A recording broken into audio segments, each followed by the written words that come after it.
Good morning, good morning. All right, Book of Jasher. We are on chapter 54. And last time we got a lot about Joseph. He let in Benjamin on his scheme about what he was going to do to try and test his brothers, see if they've actually repented of what they've done and if they've become better people over the decades that they've been apart. In the meantime, they threatened on destroy all of Egypt, basically, in some ways, but Judah was angry and wanted to come back and destroy Egypt because of Benjamin taking come. They kept smacking Benjamin, going, "What the heck is wrong with you? Why would you do this? How could you do this?" That kind of stuff. And basically, Judah said, what are we going to say about this? All right, so here's the conclusion of the epic final showdown. Now, I was wondering, how in the world could star charts and instruments to chart the stars on paper point out where Joseph was?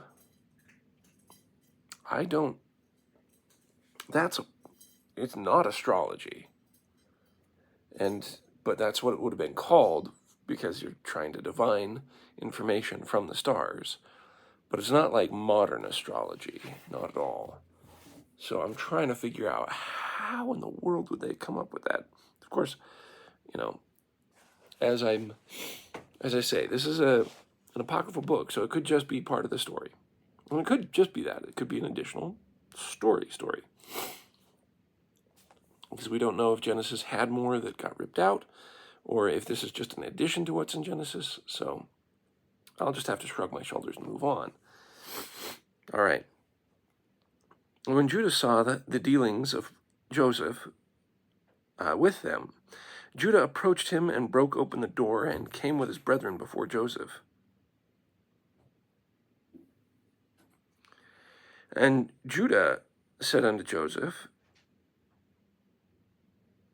"Let it not seem grievous in the sight of my lord. May thy servant, I pray thee, speak a word before thee." And Joseph said unto him, "Speak."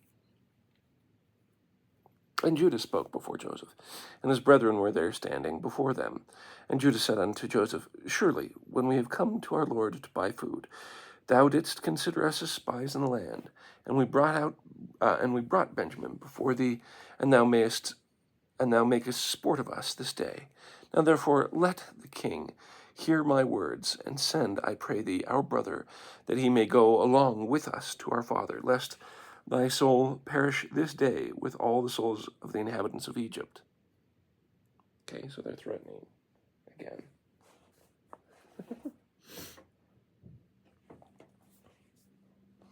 "Dost thou not know what two of my brethren, Simeon and Levi, did to the city of Shechem, and unto the cities of the Amorites, on account of our sister Dinah, and also what they would do for the sake of their brother Benjamin? And I with my strength, who am greater and mightier than both of them, come this day upon thee and thy land, if thou art willing to send our brother. If thou art unwilling to send thy brother. Hast thou not heard what our God, who made choice of us, did unto Pharaoh on account of Sarah our mother, whom he took away from our father, that smote him and his household with heavy plagues? Even unto this day the Egyptians relate this wonder to each other. So will our God do unto thee on account of Benjamin, whom thou hast not this day taken from his father, and on account of the evils which thou this day heapest over us in the land. For our God will remember his covenant with our father Abraham, and bring evil upon thee, because thou hast grieved the soul of their father this day. Now therefore hear my words that I have this day spoken unto thee, and send our brother, that he may go away, lest thou and the people of thy land die by the sword, for you cannot all prevail over me." And Joseph answered Judah, saying, "Why hast thou opened wide thy mouth? And why dost thou boast over us, saying, Strength is with thee, As Pharaoh liveth, I command all my valiant men to fight with you. Surely thou and thy brethren would sink in the mire. And Judah said unto Joseph, Surely it becometh thee and thy people to fear me, as the Lord liveth. If I once draw my sword, I shall not sheath it again, until I shall this day have slain all Egypt, and I will commence with thee, and finish with Pharaoh thy master. And Joseph answered and said unto him, Surely strength belongeth not alone to thee. I am stronger and mightier than thou. Surely if thou drawest thy sword, I will put it to thy neck, and the necks of all thy brethren. And Judah said unto him, Surely if I this day open my mouth against thee, I would swallow thee up, that thou be destroyed from off the earth, and perish this day from thy kingdom. And Joseph said, Surely if thou openest thy mouth, I have power and might to close thy mouth with a stone, until thou shalt not be able to utter a word. See how many stones are before us. Truly I can take a stone and force it into thy mouth, and break thy jaws. And Judah said, God is witness between us, that we have not hitherto desired to battle with thee. Only give us our brother, and we will go from thee. And Joseph answered and said, As Pharaoh liveth, if all the kings of Canaan came together with you, you should not take him from my hand. Now therefore go your way to your father, and your brother shall be unto me for a slave, for he has robbed the king's house. And Judah said, What is it to thee, or to the character of the king? Surely the king sendeth forth from his house throughout the land silver and gold, either in gifts or expenses, and thou still talkest about thy cup which thou didst place in our brother's bag. So now they're accusing him, even though, and sayest that he has stolen it from thee. God forbid that so they're being threatening and accusing. God forbid that our brother Benjamin, or any of the seed of Abraham, should do this thing to steal from thee, or from anyone else, whether king, prince, or any man.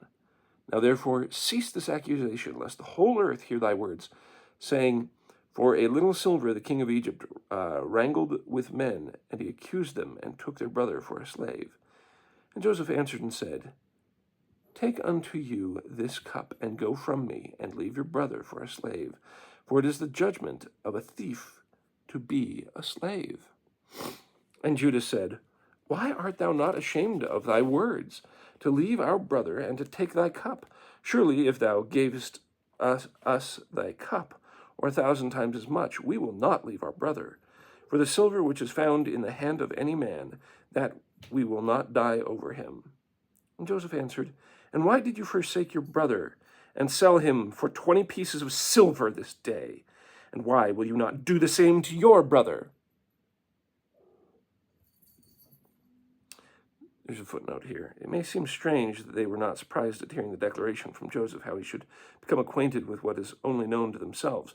But it must be remembered that they knew that Joseph was an interpreter of dreams and noted magician. This may be corroborated by Jacob's letter to Joseph in chapter 52, verse 33. Have we not heard concerning thee that thou didst interpret Pharaoh's dream, and didst make a famine known before him, and it did speak truly to him? Then didst thou not know in thy wisdom whether my sons are spies or not? So that's the end of the footnote. And Judah said, The Lord is witness between me and thee, that we desire not thy battles. Now therefore give us our brother, and we will go from thee without quarreling. Joseph answered and said, If all the kings of the land should assemble, they will not be able to take your brother from my hand. And Judah said, What shall we say unto our father, when he seeth that our brother cometh not with us, and will grieve over him? And Joseph answered and said, This is the thing which you shall tell unto your father, saying, The rope has gone after the bucket.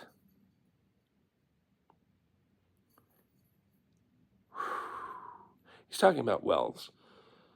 And if you have a bucket of water at the end of a rope and you drop the line, well, bucket fell first, but the rope goeth after the bucket.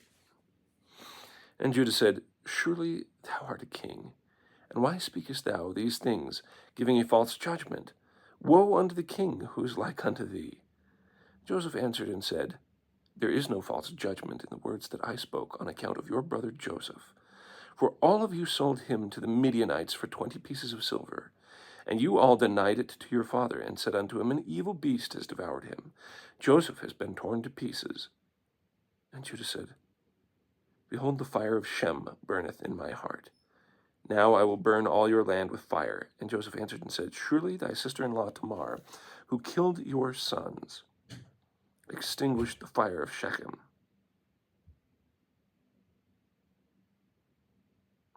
Oh, that's interesting. So Shem, remember, Shem is the son of Adam.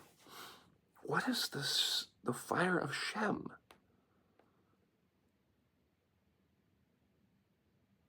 Tamar, who killed your sons, extinguished the fire of Shechem. And that's his retort. Dude, this is getting thick. This is awesome.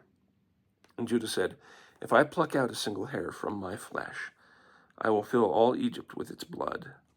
Joseph answered and said, Such is your custom to do as you did to your brother, whom you sold, and you dipped his coat in blood, and brought it to your father, in order that he may see an evil beast devoured him, and here is his blood.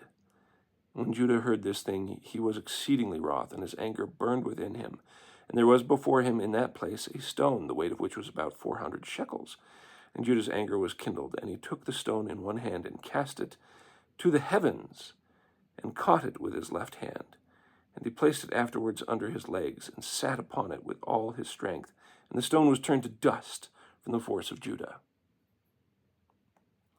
And Joseph saw the act of Judah, and he was very much afraid, but commanded Manasseh his son, and he also did with another stone, like unto the act of Judah. And Judah said unto his brethren, Let not any of you say, This man is an Egyptian, but his doing this thing, he is one of our father's family.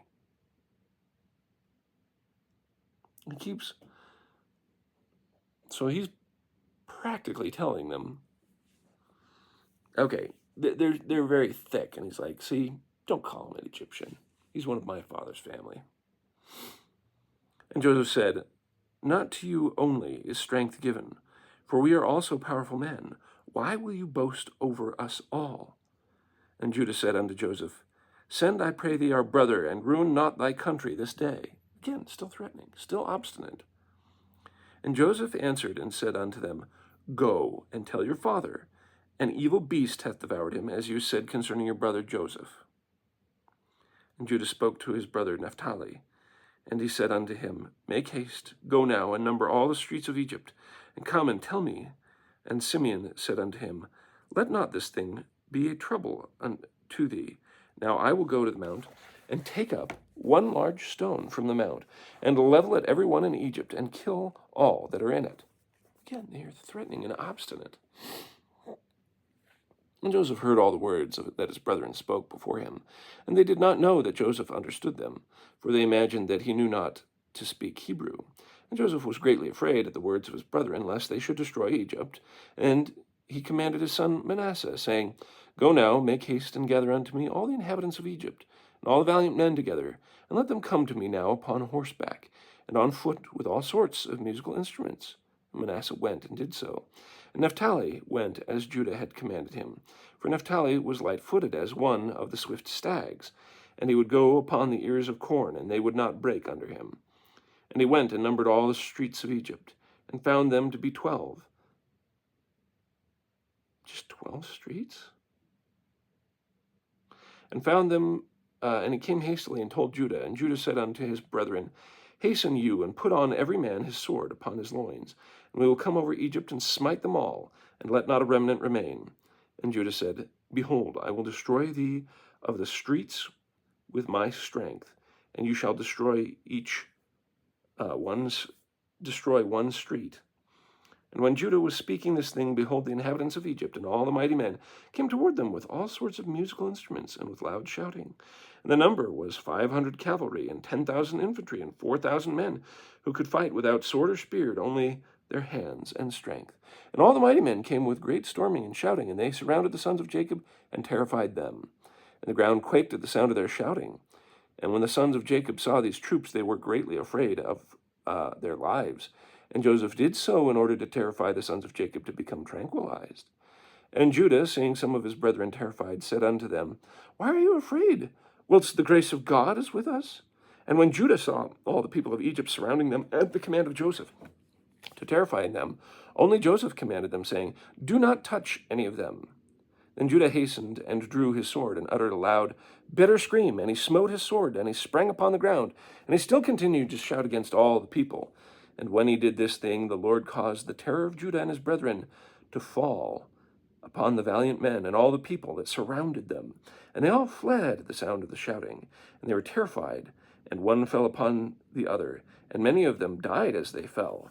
And they all fled from before Judah and his brethren, from before Joseph. And whilst they were fleeing, Judah and his brethren pursued unto the house of Pharaoh. And they all escaped, and Judah again sat before Joseph, and roared at him like a lion, and gave a great tremendous shriek at him. And the shriek was heard at a distance, and all the inhabitants of Succoth heard it. And all Egypt quaked at the sound of the shriek. And also the walls of Egypt and the land of Goshen fell in from the shaking of the earth, and Pharaoh also fell from his throne upon the ground. And also all the pregnant women of Egypt and Goshen miscarried. What? Really? Okay.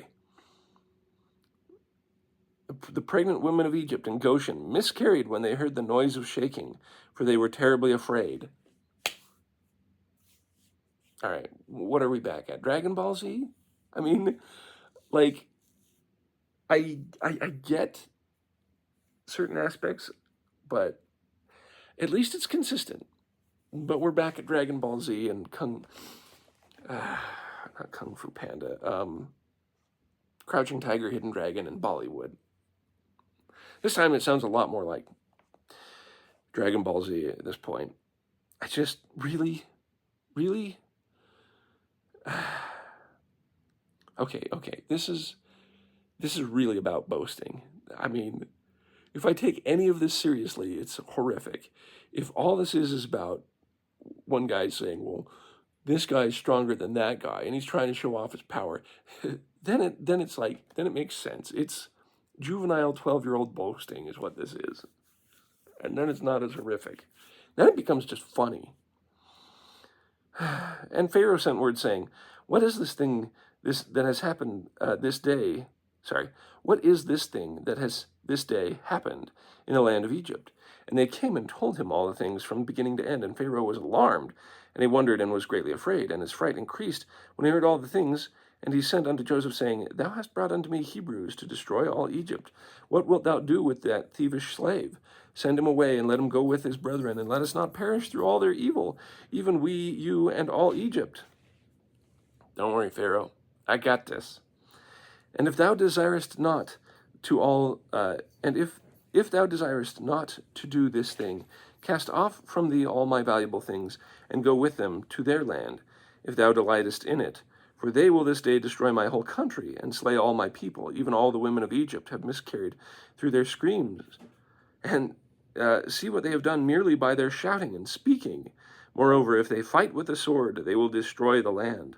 Now therefore choose that which thou desirest, whether me or the Hebrews, whether Egypt or the land of Hebrews. He's like, dude, do not have them destroy Egypt. If you really want to see this through, then get out of town. Take it outside. I don't want to have to do anything with it. All right? And they came and told Joseph the words of Pharaoh that he had said concerning him. And Joseph was greatly afraid at the words of Pharaoh. And Judah and his brethren were still standing before Joseph, indignant and enraged. And all the sons of Jacob roared at Joseph like the roaring of the sea and its waves. What? Okay. Sorry, I'm not liking the moral of the story so far. Because if Judah and the brethren are not cowed, and they're not put to shame by their own deeds of what they did to Joseph,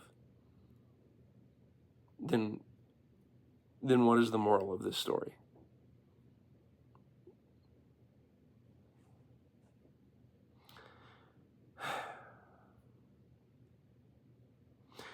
And Joseph was greatly afraid of his brethren, and on account of Pharaoh and Joseph sought a pretext to make himself known unto his brethren, lest they should destroy all Egypt. Okay, so Joseph is really caught between a rock and a hard place, yes. But did that prove their honor? And Joseph commanded his son Manasseh, and he went and approached Judah and placed his hand upon his shoulder, and the anger of Judah was stilled. And Judah said unto his brethren, Let no one of you say that this is the act of an Egyptian youth, for this is the work of my father's house. And Joseph, seeing and knowing that Judah's anger was stilled, he approached to speak unto Judah in a language of mildness. And Joseph said unto Judah, Surely you speak truth, and have this day verified your assertions concerning your strength. And may your God, who delighteth in you, increase your welfare. But tell me truly, why from amongst all thy brethren dost thou wrangle with me on account of what the lad, as none of them have spoken one word to me concerning him? And Judah answered Joseph, saying, Surely thou must know that I was security for the lad to his father, saying, If I brought him not unto him, I should bear his blame forever. Therefore have I approached thee from amongst all my brethren, for I saw that thou wast unwilling to suffer him to go from thee. Now therefore may I find grace in thy sight, that thou shalt send him to go with us. And behold, I will remain a substitute for him, to serve thee in whatever thou desirest. For whatsoever thou shalt send me, I will go to serve thee with great energy. Send me now to a mighty king, who has rebelled against thee, and thou shalt know what I will do unto him, and unto his land. Although he may have cavalry and infantry, or an exceeding mighty people, I will slay them all, and bring the king's head before thee. Dost thou not know, or hast thou not heard, that our father Abraham, with his servant Eliezer, smote all the kings of Elam with their host in one night? They left not one remaining. And ever since that day our father's strength was given unto us for an inheritance, for us and our seed forever. Joseph answered and said, You speak truth, and falsehood is not in your mouth.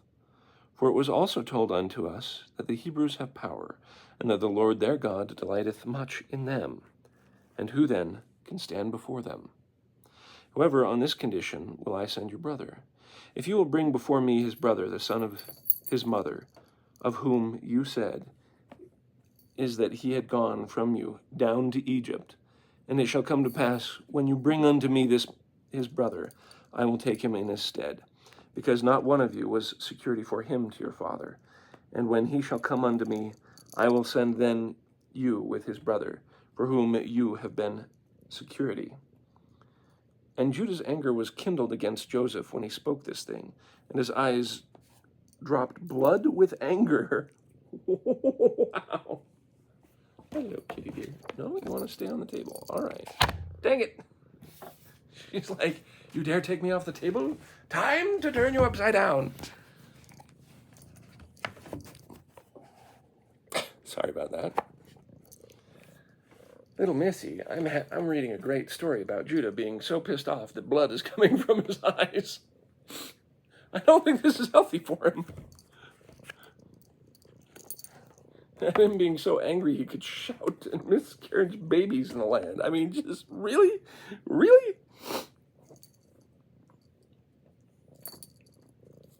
How doth this, okay. And he said unto his brethren, How doth this man this day seek his own destruction, and that of all Egypt? And Simeon answered Joseph, saying, Did we not tell thee at first that we knew not the particular spot to which he went, and whether he be dead or alive? And wherefore speaketh my Lord like unto these things? And Joseph, observing the countenance of Judah, discerned that his anger began to kindle when he spoke unto him, saying, Bring unto me your other brother instead of this brother. And Joseph said unto his brethren, Surely you said that your brother was either dead or lost. Now, if I should call him this day, and he should come before you, would you give unto him me instead of your? Would you give him unto me instead of your brother? And your pause right where I'm reading, Kiddio. All right. And Joseph began to speak and called out, Joseph, Joseph, come this day before me and appear to thy brethren, and sit before them. And when Joseph spoke this thing before them, they looked at each other a different way to see from whence Joseph would come before him. And Joseph observed all their acts, and said unto them, Why do you look here and there? I am Joseph, whom you sold to Egypt. Now therefore let it not grieve you that you sold me, for as a support during the famine did God send me before you. And his brethren were terrified at him, and they heard the words of Joseph, and Judah was exceedingly terrified at him. And when Benjamin heard the words of Joseph, he was before them in the inner part of the house. And Benjamin ran unto Joseph his brother, and embraced him, and fell upon his neck, and they wept. And when Joseph's brethren saw that Benjamin had fallen upon his brother's neck and wept with him, they also fell upon Joseph, and embraced him. And they wept a great weeping with Joseph. And the voice was heard in the house of Joseph, that they were Joseph's brethren. And it pleased Pharaoh exceedingly. I'm so glad, lest they should destroy Egypt. Glad my country isn't going to go kaboom because of Joseph. Yeesh. And Pharaoh sent his servants unto Joseph to congratulate him concerning his brethren, who had come. Concerning his brethren who had come to him. And all the captains of the armies and troops that were in Egypt came to rejoice with Joseph. And all Egypt rejoiced greatly about Joseph's brethren. And Pharaoh sent his servants to Joseph, saying, Tell thy brethren to fetch all belonging to them, and let them come unto me, and I will place them in the best part of the land of Egypt. And they did so. And Joseph commanded him that was set over his house to bring out his brethren gifts and garments. And he brought out to them many garments, being robes of royalty, and many gifts, and Joseph divided them amongst his brethren. And he gave unto each his gold, and he gave unto each of his brethren a change of garments of gold and silver, and 300 pieces of silver. And Joseph commanded them all to be dressed in these garments, and to be brought before Pharaoh. And Pharaoh, seeing all that Joseph's brethren were valiant men, and of beautiful appearance, he greatly rejoiced. And they afterward went out from the presence of Pharaoh to go after the land of Canaan to their father, and their brother Benjamin was with them. And Joseph rose up and gave unto them 11 chariots from Pharaoh. And Joseph gave unto them his chariot, upon which he rode on the day of his being crowned in Egypt, to fetch his father to Egypt.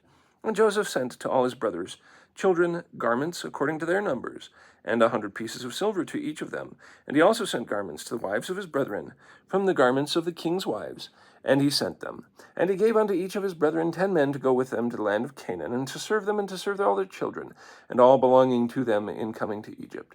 And Joseph sent by the hand of his brother Benjamin 10 suits of garments for his 10 sons, a portion above the rest of the children of the sons of Jacob. And he sent to each 50 pieces of silver, and 10 chariots on account of Pharaoh. And he sent to his father 10 asses laden with all the luxuries of Egypt, and 10 she-asses laden with corn and bread and nourishment for his father, and to all that were with him as provisions for the road. And he sent to his sister Dinah garments of silver and gold, and frankincense and myrrh, aloes and plenty of women's ornaments in great plenty. And he sent the same from the wives of Pharaoh to the wives of Benjamin. And he gave unto all his brethren also to their wives all sorts of onyx stones and bdellium, and from all the valuable things amongst all the great people of Egypt. Nothing of all the costly things was left, but what Joseph sent to his father's household. And he sent his brethren away, and they went, and he sent his brother Benjamin with them. And Joseph went out with them to accompany them on the road unto the borders of Egypt. And he commanded them concerning his father and his household to come to Egypt. And he said unto them, Do not quarrel on the road, for this thing was from the Lord, to keep a great people from starvation. For there will be yet 5 years of famine in the land. So there's still more to come. And he commanded them, saying, When you come unto the land of Canaan, do not come suddenly before my father in this affair, but act in wisdom. And Joseph ceased to command them, and he turned and went back to Egypt. And the sons of Jacob went to the land of Canaan with joy and cheerfulness to their father. And they came unto the borders of the land, and they said to each other, What shall we do in this matter before our father?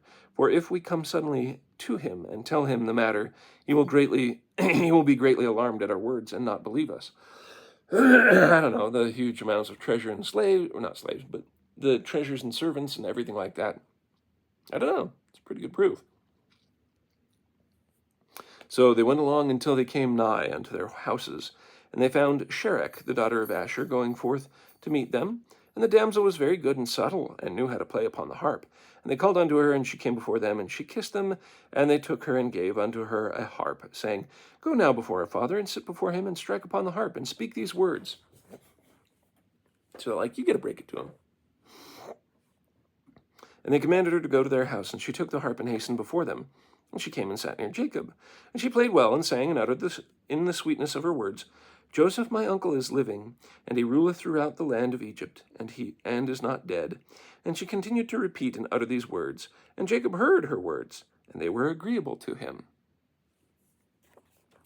So here she's trying to implant it through song suggestion. And he's like, this is a nice song. I like this. He listened whilst she repeated them twice and thrice, and joy entered the heart of Jacob at the sweetness of her words, and the Spirit of God was upon him, and he knew all her words to be true. And Jacob blessed Sherach when she spoke these words before him. And he said unto her, My daughter, may death never prevail over thee, for thou hast revived my spirit. Only speak yet before me as thou hast spoken, for thou hast gladdened me with all thy words. And she continued to sing these words, and Jacob listened, and it pleased him, and he rejoiced. And the Spirit of God was upon him. And whilst he was yet speaking with her, behold, his sons came to him, with horses and chariots and royal garments and servants running before them. And Jacob rose up to meet them, and he saw the sons dressed in royal garments. And he saw all the treasures that Joseph had sent to him. And they said unto him, Be informed that our brother Joseph is living, and it is he who ruleth throughout the land of Egypt, and it is he who spoke unto us as we told thee.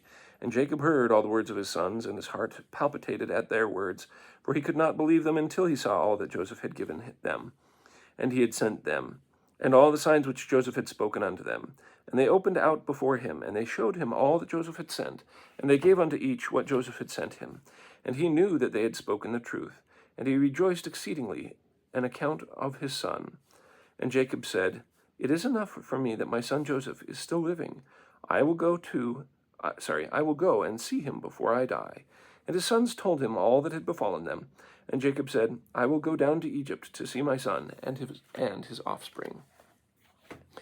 And Jacob rose up and put on the garments which Joseph sent him. And after he had washed and shaved his hair, and he put on his head the turban which Joseph had sent him, and all the people of Jacob's house and their wives put on the garments which Joseph had sent to them. And they greatly rejoiced at Joseph, that he was still living, and that he was ruling in Egypt. And all the inhabitants of Canaan heard this thing. And they came and rejoiced much with Jacob, that he was still living. And Jacob made a feast for them 3 days. And all the kings of Canaan and nobles of the land ate and drank and rejoiced in the house of Jacob. Wow. What a conclusion. The next chapter is short, and the one after is not. So I'm just going to do one more. And it came to pass after this that Jacob said, I will go and see my son in Egypt, and will then come back to the land of Canaan, which God has spoken unto Abraham, for I cannot leave the land of my birthplace. Behold, the word of the Lord came unto him, saying, Go down to Egypt with all thy household, and remain there. Fear not to go down to Egypt, for I will there make thee a great nation. And Jacob said within himself, I will go and see my son, whether the fear of God is yet in his heart, amidst all the inhabitants of Egypt. Is he still true to his covenants? Right? That's a very good question for him to be asking. And the Lord said unto Jacob, Fear not about Joseph, for he still retaineth his integrity to serve me, as will seem good in thy sight. And Jacob rejoiced exceedingly concerning his son. At that time Jacob commanded his sons and household to go to Egypt, according to the word of the Lord unto him. And Jacob rose up with his sons and all his household, and he went out from the land of Canaan, from Beersheba, with joy and gladness of heart. And they went to the land of Egypt. And it came to pass, when they came near Egypt, Jacob sent Judah before him to Joseph, that he might show him a situation in Egypt. And Judah did according to the word of his father. And he hastened and ran and came to Joseph, and they assigned for them a place in the land of Goshen for all his household. And Judah returned and came along the road to his father. And Joseph harnessed the chariot, and he assembled all his mighty men and his servants and all of the officers of Egypt, in order to go and meet his father Jacob. And Joseph's mandate was proclaimed in Egypt, saying, All that do not go to meet Jacob shall die. He's really good at commanding. And on the next day Joseph went forth with all Egypt, a great and mighty host, all dressed in garments of fine linen and purple, with instruments of silver and gold with them, their instruments of war with them. So when Joseph was saying, hey, bring all my mighty men and their instruments, that's what he's talking about. These are signals to proclaim, war, etc. Or, because I'm thinking of, what comes to me is the horns that are blown by Gideon, where he whittles down this huge army because the Lord says, no, you need like less than that, 300 people. Yep, there you go. And then they surrounded them, blew their horns. I'm thinking of war instruments like that. And I think that's why they were able to intimidate, at least briefly, the sons of Jacob until they started shouting again. Oh, I'm going to have words about that here in a moment, but we'll get to it.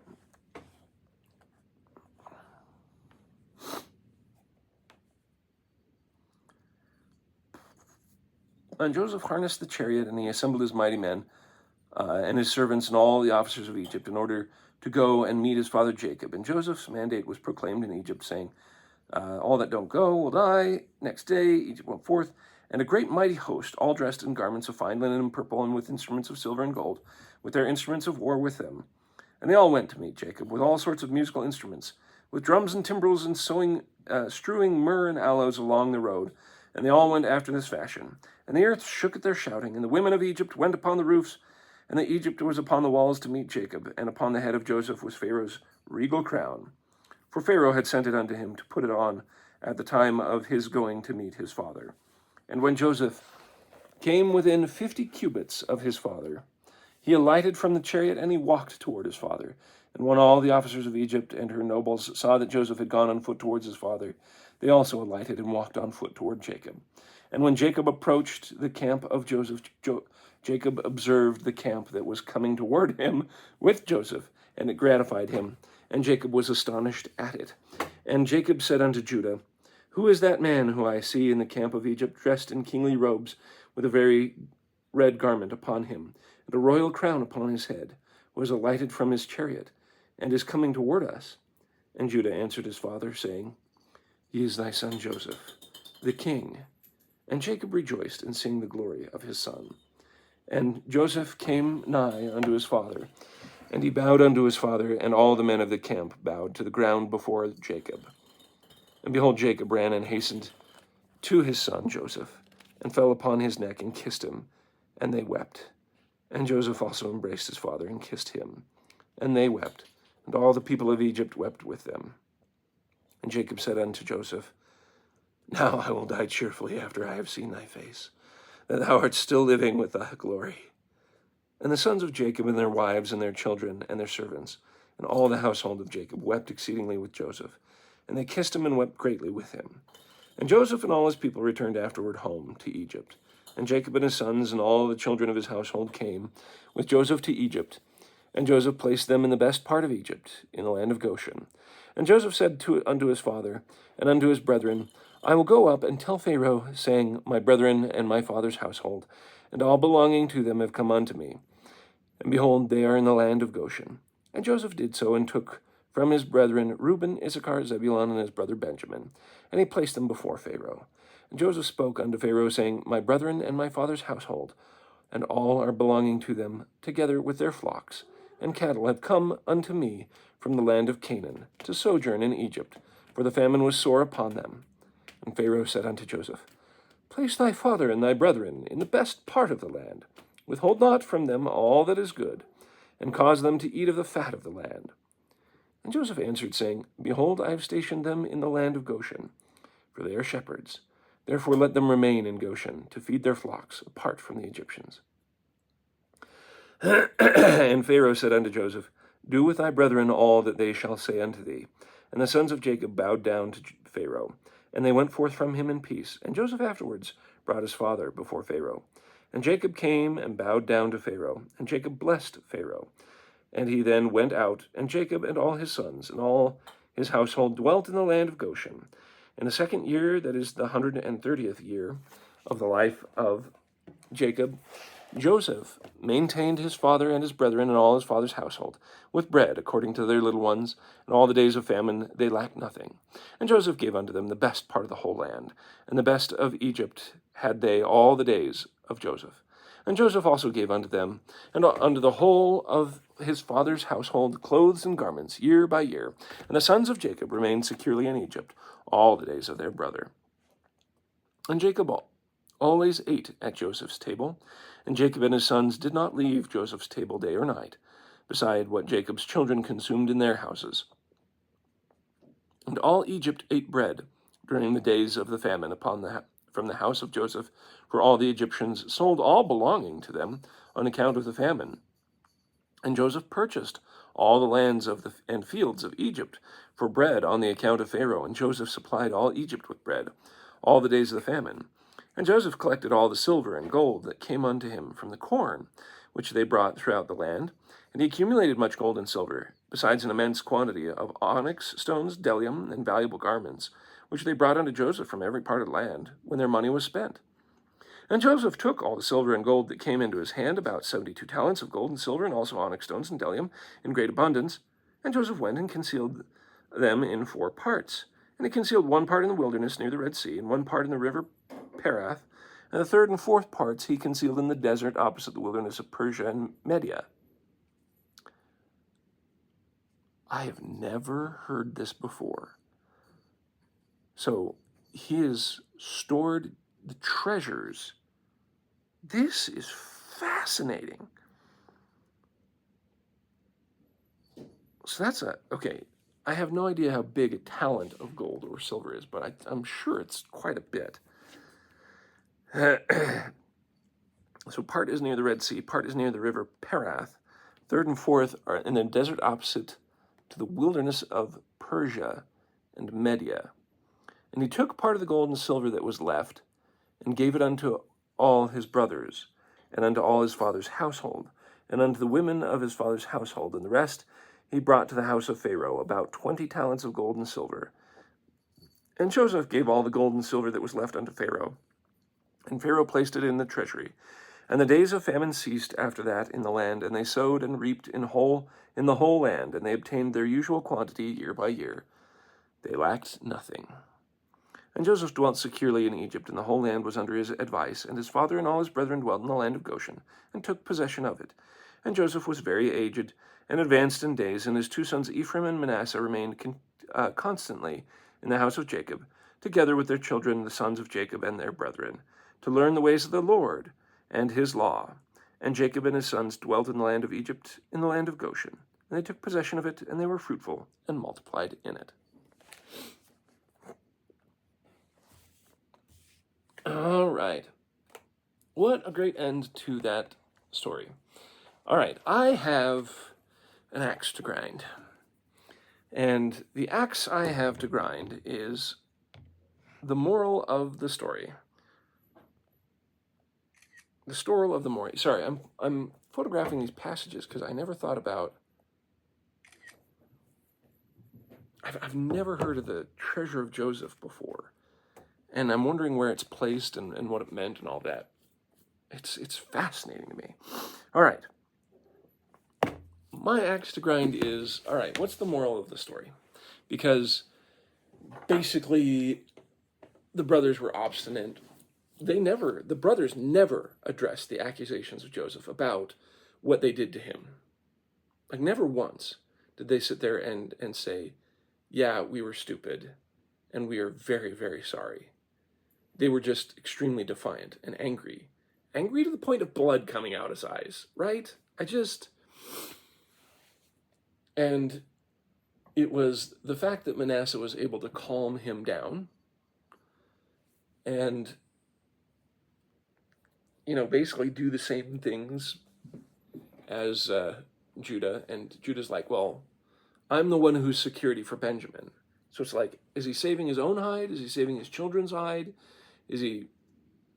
What's his motivation here? So I'm kind of annoyed at that. At the same time, it's kind of how they had to end it. I mean, they're being consistent with the idea of them being like the Z Warriors from Dragon Ball Z in their power, that they can shout and make women miscarriage, that blood can come from their eyes out of anger, that it's just annoying. That why? Now here's the interesting question: why would I like the moral of the story to be different? Because in some ways you could say, wait a minute, from the perspective of let's defend the brothers. In defense of the brothers, it means they would not abandon Benjamin, no matter what. They stood their ground, which is part of what Joseph wanted to see. Would they just be like, well, fine, let's just ditch him as well, which was his point in testing them. So Joseph got what he wanted. He found out that they would not leave Benjamin. If you're judging them solely by their actions, they did the right thing. Joseph was riding the razor between, all right, is he going to have everyone be destroyed in Egypt, or is he going to have a good reunion?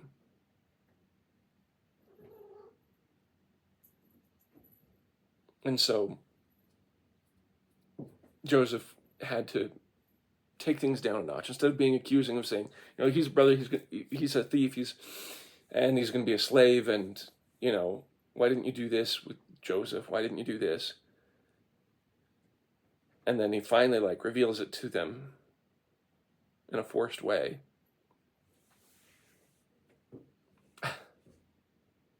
I don't know. In the end, it's, why do I prefer contrite brothers? Why do I want that? Because I have yet to see them be repentant about Joseph. I think that's what bothers me the most about it, is that, sure, they, in their actions, they defended Benjamin. In their actions, they stayed and would have fought and died and killed for him. But they were never, ever repentant about Joseph. It doesn't show them with remorse or anything like that. And that bothers me. So let me go to Genesis here. Let's go Scriptures, Genesis. Let's go 46. That's him meeting Jacob. Okay. So comparatively, this is chapter 45 of Genesis. King James Version, etc. So, chapter 44, he stops his brother, they go back. They were smacking Benjamin around too. How can you do this thing? As well. But here in Genesis,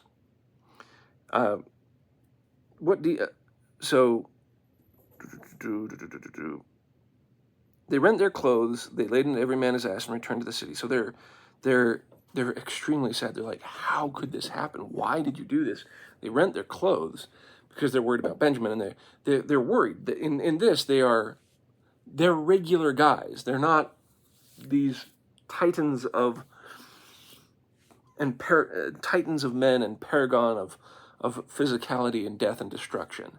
And so it's much more humanizing in this form, where they rent their clothes, they returned, and they came to Joseph, and Joseph was like, what have you done? What not that such a man, don't you know I can divine things, and you take my divining cup? And Judah said, well, what shall we say unto my Lord? What shall we speak? How shall we clear ourselves? We are my Lord's servants, both we and he also whom the cup is found, so we'll all be thy servants. But he said, God forbid that I should do so, but the man whose cup is found, he shall be my servant, and as for you, get up to your peace to your father. So he's like, no, I'm not going to take you all. I'm just going to take the person who took it. And Judah came near to him and said, I pray thee, let me speak a word in your ear. Don't let your anger burn against thy servant, for thou art even as Pharaoh. Have ye a father or brother? we have this old man, we love him. If you do that, he's going to die. Except, servants, except the youngest brother come down with you, you shall see my face no more. Basically tells them the arrangement that they had. Go and buy a little food. We can't go back to our dad unless the youngest brother is with us. And the servant my father said unto us, know that my wife bare me 2 sons. And, basically he's recounting Joseph's story to them. So Judah is recounting Joseph's story to Joseph, saying about how he was torn in pieces. Well, how their dad said he was torn in pieces. And if you take anything happens with him, I'm going to die. And you don't want to bear the blame of my father dying. So please let us abide instead of the lad, a bondman to the Lord, and let him go up with his brethren. So please, of all of them, let me be your servant instead of this lad. Like, in this one, they show compassion and concern for their father. And Joseph couldn't refrain, and he cried, and he let them know. And then it shows a lot more love and kindness and bring him hither, etc. So there's no threatening, there's no horrific stuff. And more importantly, it also fulfills the dream that Joseph had, because earlier they bowed down to Joseph. And I think, if I read more, it would specifically state, they bowed down to him when he made them known, and they were so grateful and happy and everything like this. Instead, this is filled with belligerence, threatenings, and just turning around 180 degrees when they're just like, wait, here, Joseph, oh my gosh, wow, this is great. It makes sense, and that's the way they'd have to do it, with being consistent with the way that they were. But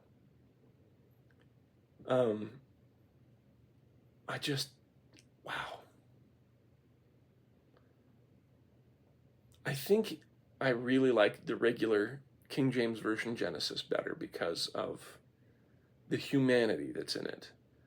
They're not some supernatural super warriors that have to continually show how puffed up and arrogant they are. I prefer men of God to be men who see God in, basically I want them to be more like me. I mean, I could say it's as simple as that. I want them to be more like me. That way that I can